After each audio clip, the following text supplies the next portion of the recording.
Ce qu'il ne faut absolument pas faire quand tu es débutant en crypto, c'est d'aller directement sur des exchanges décentralisés ou vouloir te frotter à la DeFi, etc.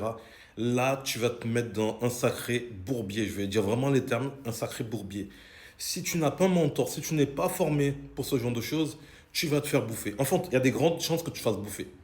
Et j'ai trop de victimes comme ça au téléphone. Dans tous les cas, si tu rentres même dedans, que tu suis un projet, que tu es sur un groupe Telegram, ne dis jamais, au grand jamais, tes problèmes dans le canal général. Faut jamais faire ça. Tu vas contacter directement l'administrateur, voilà, en off, mais jamais sur le canal général. Parce que si tu le fais, des petits malins vont te contacter. C'est des barracudas, ils t'attendent. Ils vont te contacter directement. Ah, tu as un problème en voulant avoir ton MetaMask, te faire cliquer sur un lien qui va donner les pleins droits sur ton wallet. Donc, on peut te piquer, oui, tes cryptos siphonner ton wallet en cliquant juste sur un lien. D'accord. Donc, j'aime bien faire ça. Et ils sont très malins. Photo de CIO, un pseudo qui se rapproche. Par exemple, on peut avoir un 007, je sais pas, c'est 0 au majuscule 7.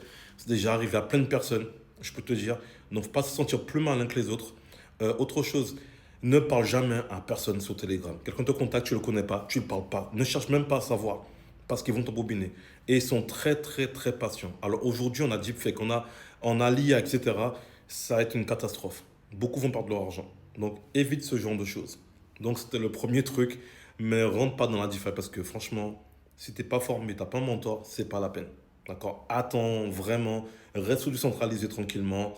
Voilà, au moins tu sauras safe.